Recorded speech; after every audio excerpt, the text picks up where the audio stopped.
وبائیں جب آتی ہیں تو اپنے پیچھے بہت سارے مسائل چھوڑ جاتی ہیں، اور وبائیں جب آتی ہے تو بہت جلد نہیں جاتی، یہ اپنا ایک وقت طے پا کر یہ اپنے آپ کو ختم کرتی ہیں اور پھر چلی جاتی ہیں۔ وباؤں کی ایک اپنی تاریخ ہے اور یہ تاریخ بہت گہری ہے، لیکن ان وباؤں کے پیچھے بہت سارے مسائل ہوتے ہیں۔ ان مسائل کو آپ تک پہنچانے کے لیے ناظرین میں آپ کا خادم ڈاکٹر نجم ریحان حاضر خدمت ہوں۔ کورونا وائرس سے اللہ کی پناہ، اس عنوان کو لے کر میں آپ کی خدمت میں حاضر ہوا ہوں، اور اس اپیل کے ساتھ اور اس درد کے ساتھ حاضر ہوا ہوں کہ ہمارے معاشرے میں کورونا وائرس سے بھی خطرناک ایک اور بیماری پل رہی ہے، جس کا نام ہے ہمارے دماغ میں آنے والا بے وقوفانہ، احمقانہ خانہ اور ہمدردی کو ختم کرنے والا، بھائی چارگی کو ختم کر دینے والا خوف ہے۔ یہ ایسی بیماری ہے جس نے پڑوسی کو پڑوسی نہیں رکھا ہے، بھائی کو بھائی نہیں رکھا ہے، بہن کو بہن نہیں رکھا ہے، ماں کو ماں نہیں رکھا ہے، اولاد کو اولاد نہیں رکھا ہے۔ یہ کون سا خوف ہے جو آپ کے اندر آ گیا ہے؟ بے شک یہ ایک ڈیڈلی وائرس ہے، اس سے بچنا ضروری ہے، لیکن حکومت کی جانب سے بھی آپ کو یہی کہا جا رہا ہے میرے بھائی کہ آپ وائرس سے لڑیں، لیکن جس کو وائرس ہوا ہے اس سے مت لڑیں۔ آپ کی احمقانہ حرکتوں کی وجہ سے اور جس طرح کا خوف کا مظاہرہ کرتے ہوئے آپ لوگوں میں سے کئی لوگ، ہم لوگوں میں سے کئی لوگ، جس گھر میں اس وائرس کی وجہ سے موت واقع ہو رہی ہے، اس گھر میں موجود لوگوں کو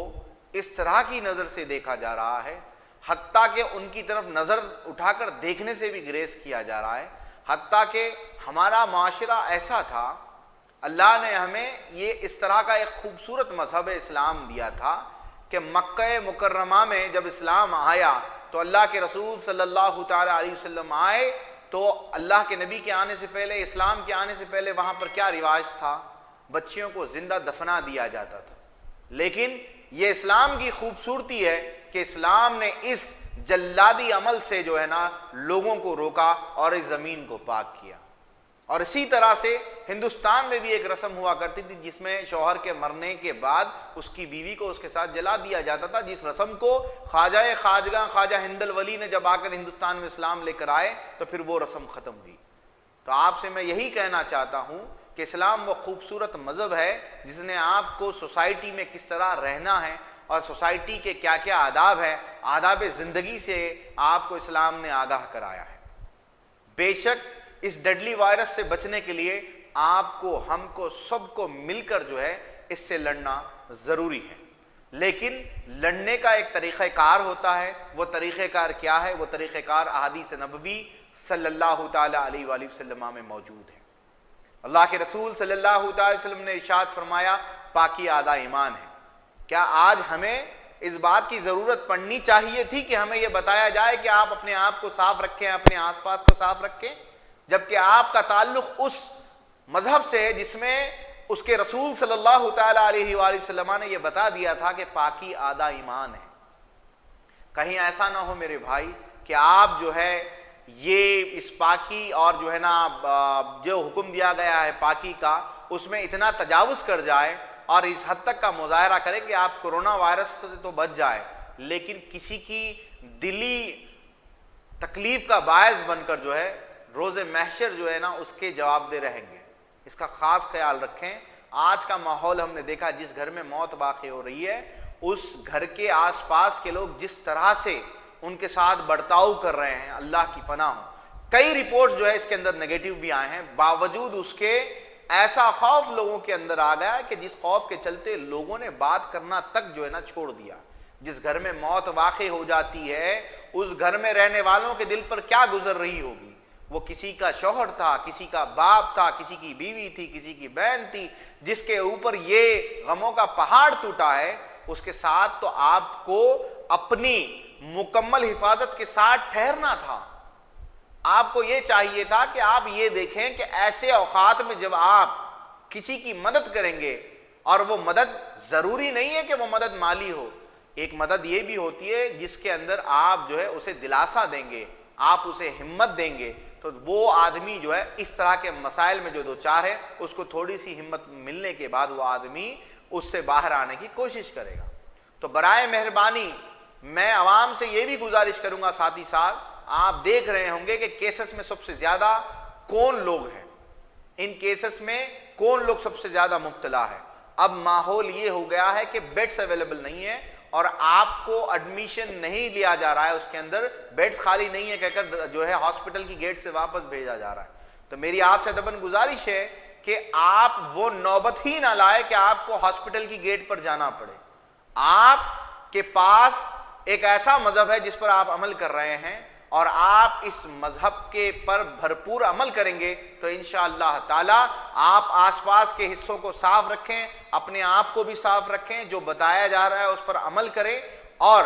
یہ جو ذہنی کشمکش میں مبتلا ہے، یہ ذہنی کشمکش کورونا تو نہیں لائے گی لیکن ضرور اینگزائٹی کی شکایت، ڈپریشن جیسی بیماری میں آپ کو بھی مبتلا کرے گی، اور آپ جو برتاؤ جس کے گھر میں موت واقع ہو رہی ہے اس کے ساتھ کر رہے ہیں، وہ ان کے گھر میں موجود لوگ بھی ڈپریشن میں ہماری حرکتوں کی وجہ سے چلے جائیں گے۔ تو برائے مہربانی اس کا خیال رکھیں اور یاد رکھیں بلاؤں سے اور اس طرح کی وباؤں سے بچنے کا ایک اور ہتھیار جو ہے وہ صدقہ ہے۔ ضرور بضرور روزانہ اپنی حیثیت کے مطابق صدقہ کیا کریں۔ اللہ پاک جو ہے صدقے سے بلاؤں کو، وباؤں کو، بیماریوں کو سب کو دور کرتا ہے۔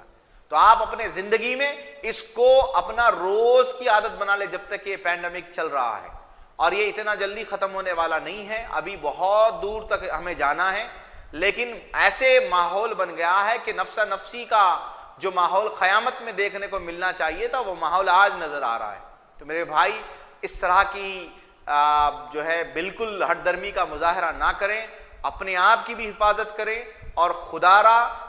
خاص کر یہ ان جگہوں پر پھیل رہا ہے جہاں پر دوسرے پیشنٹ آنے کے چانسز ہو، تو اپنے آپ کو پہلے بلا وجہ